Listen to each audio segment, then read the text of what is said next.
Hi friends, എൻ്റെ പുതിയ വീഡിയോയിൽ ഇന്ന് നമ്മൾ കാണുന്നത് വെറ്റില അടുക്കുന്നതാണ്. ഇതിൻ്റെ വീഡിയോ ആണ് ഇന്ന് ചെയ്യുന്നത്.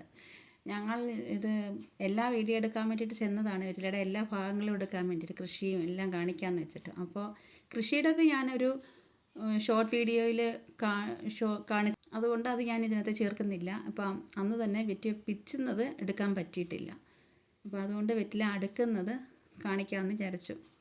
ഇങ്ങനെ അടുക്കുന്നത് എല്ലാവരും കണ്ടിട്ടുണ്ടോ? ഇത് എൻ്റെ കുട്ടിക്കാലത്തൊക്കെ ഞാനിത് ചെയ്തിട്ടുണ്ട്. എൻ്റെ മാമൻ്റെ വീട്ടിലൊക്കെ കൃഷി ഉണ്ടായിരുന്നു, അപ്പോൾ ഞാനിത് ചെയ്തിട്ടുമുണ്ട്. പിന്നെ ഇങ്ങനെ ഇപ്പോൾ അടുക്കുന്നത് കണ്ടോ, 20 വെറ്റില ഇങ്ങനെ അടുക്കി വെക്കുന്നതിനെയാണ് ഒരടുക്ക് എന്ന് പറയുന്നത്. അങ്ങനെ 4 അടുക്ക് വെറ്റില ചേർന്നതിനെയാണ് ഒരു കെട്ട് എന്ന് പറയുന്നത്. നമ്മൾ ഈ ചന്തയിലൊക്കെ വിൽക്കാൻ കൊണ്ടുപോകുമ്പം ഈ 4 അടുക്കിനാണ് ഒരു കെട്ട് വെറ്റില എന്നുള്ളതാണ് ഒരു കണക്ക് കച്ചവടത്തിന് അവർ ചോദിക്കുന്നത്. അപ്പോൾ അങ്ങനെയാണ് ഇതിൻ്റെ വെറ്റിലയുടെ കാര്യം.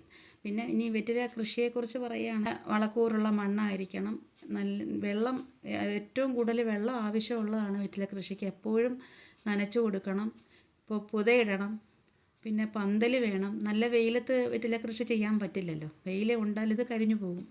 അപ്പോൾ എപ്പോഴും ഒരു തണൽ ആവശ്യമാണ്. പിന്നെ ഇത് തോട്ടം പോലെ ഇത് കാണാൻ നല്ല ഭംഗിയാണ്. ആ സൈഡിലിങ്ങനെ വെറ്റില വളർന്ന് നിൽക്കുന്നത് കാണാൻ അടിപൊളിയാണ്. പിന്നെ ഇത് വെറ്റില കൊണ്ടുള്ള ഗുണങ്ങൾ എന്താണെന്ന് വെച്ചാൽ, ഈ ഗ്യാസ് സംബന്ധമായിട്ടുള്ളതിനുമൊക്കെ വെറ്റില ചവയ്ക്കുന്നത് നല്ലതാണ്. പിന്നെ ചുമ, ആസ്മ തുടങ്ങിയ പ്രശ്നങ്ങളുള്ളവർക്ക് വെറ്റില വളരെ ഉപകാരപ്രദമാണ്. വെറ്റിലയിലെ കടുകെണ്ണ പുരട്ടി ചൂടാക്കി നെഞ്ചിൽ വയ്ക്കുന്നത് ശ്വാസതടസ്സം കുറയ്ക്കാൻ സഹായിക്കും. വെറ്റിലയിട്ട് തിളപ്പിച്ച വെള്ളം കുടിക്കുന്നത് തൊണ്ടയിലെ അസ്വസ്ഥതകൾ മാറ്റാൻ നല്ലതാണ്. ഇതൊന്നും അധികം ആവരുത്, അധികം ആയാൽ അമൃതും വിഷമെന്ന് കേട്ടിട്ടുണ്ടല്ലോ. ചിലപ്പോൾ വേറെ എന്തെങ്കിലും പ്രശ്നമായി പോയാൽ അറിയത്തില്ല. ഇതൊക്കെ പണ്ടുള്ളവർ ചെയ്തിരുന്ന കാര്യങ്ങളാണ്, ഒറ്റമൂലിയായിട്ട് ചെയ്തിരുന്ന കാര്യങ്ങളാണ്. ഇപ്പം ഉള്ള ആളുകൾ അധികം വെറ്റിലയൊന്നും കഴിക്കാറില്ലല്ലോ. പക്ഷേ സാധാരണ വെറ്റില മാത്രം ചവയ്ക്കുന്ന കാര്യമാണ്. ഇതിൻ്റെ കൂടെ പുകയിലയൊന്നും ചേർത്ത് കഴിക്കരുത്. പിന്നെ വേറെ ഒരു കാര്യം എന്ന് പറഞ്ഞാൽ, വെറ്റില വെറും വയറ്റിൽ കഴിക്കുന്നത് ചിലരിൽ അസിഡിറ്റി ഉണ്ടാക്കും. അങ്ങനെ ആരും കഴിക്കരുത്. കഠിനമായ തലവേദനയുള്ളപ്പോൾ വെറ്റില അരച്ച് നെറ്റിയിൽ പുരട്ടുന്നത് ആശ്വാസം നൽകും. വെറ്റിലയുടെ തണുപ്പിക്കാനുള്ള കഴിവും വേദന സംഹാരിയായി പ്രവർത്തിക്കാനുള്ള ശേഷിയും ഇതിന് സഹായിക്കുന്നു. പിന്നെ ചെറിയ കുട്ടികളിൽ മലബന്ധം മാറ്റാൻ വെറ്റിലത്തണ്ട് ആവണക്കെണ്ണയിൽ മുക്കി ഉപയോഗിക്കുന്നത് പാരമ്പര്യമായി ചെയ്തു വരുന്ന ഒരു രീതിയാണ്.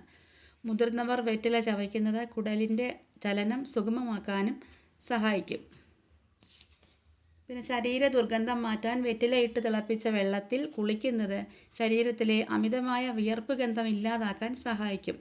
വെറ്റിലയിലെ ആൻറ്റി ബാക്ടീരിയൽ ഗുണങ്ങൾ ചർമ്മത്തിലെ അണുക്കളെ നശിപ്പിക്കുന്നത് കൊണ്ടാണിത്. ചൊറിച്ചിലും ചർമ്മരോഗങ്ങളും മാറ്റാനും വെറ്റില നീര് പുരട്ടുന്നത് നല്ലതാണ്. വെറ്റില ഇട്ട് തിളപ്പിച്ച ആ വെള്ളം കൊണ്ട് കഴുകുന്നതും അണുബാധകൾ കുറയ്ക്കാൻ സഹായിക്കും.